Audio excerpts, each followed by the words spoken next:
बिस्मिल्लाहिर्रहमानिर्रहीम। शुरू करता हूँ अल्लाह के पाक नाम से जो बड़ा मेहरबान नहायत रहने वाला है। देखती आंखों और सुनते कानों को अस्सलाम वालेकुम।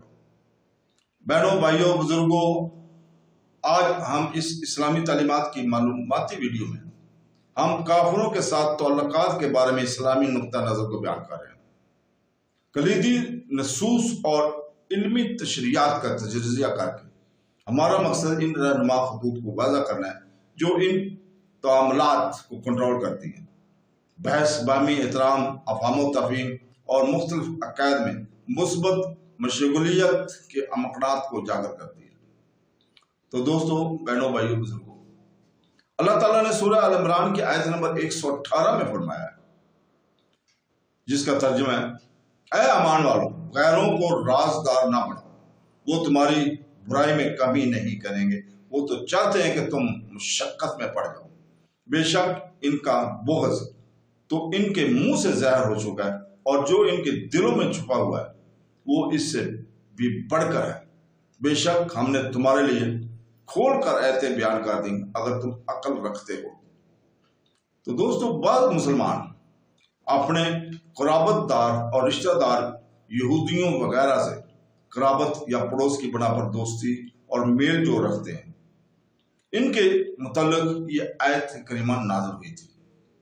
इससे मालूम हुआ कि कफ़ार से दोस्ताना तल्लुकात दिली मोहब्बत और खलास हराम है और इन्हें अपना राजदार बनाना भी नाजायज़ है। और तजर्बात से भी यही साबित है कि कफ़ार मुसलमानों को नुकसान पहुंचाने में कमी नहीं करते। नीज़ इस आयत से मालूम हुआ कि मुसलमान हुक्मरान काफिरों और मुर्तदों को अहम तरीन ओहदों पर ना लगाए जिससे ये लोग गद्दारी करने का मौका पाएं, क्योंकि ये लोग तुम्हारी बुराई चाहने में कोई कमी नहीं करेंगे। इनकी तो ख्वाहिश ही है कि मुसलमान तकलीफ और मुशक्कत में पड़े रहें। नीज़ इनकी दुश्मनियाँ इनके अल्फाज और किरदार से ज़ाहिर है जो वक्तन फ़ौक़तन सामने आते रहते हैं।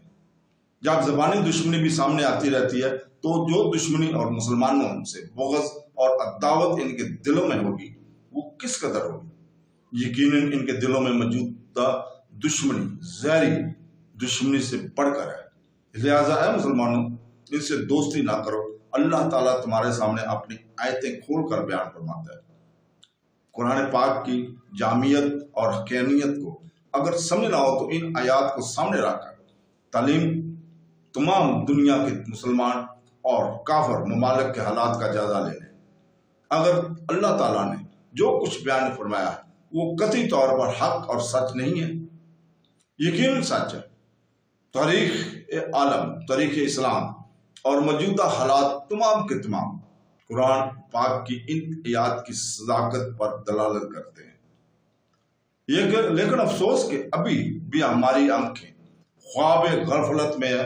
हमारे लोग अभी भी इन्हीं को अपना मुश्किल कुशा और हाजत रवा मान रहे हैं, जिन्हें अपने राज बताने से भी अल्लाह ताला मना फरमा रहा है।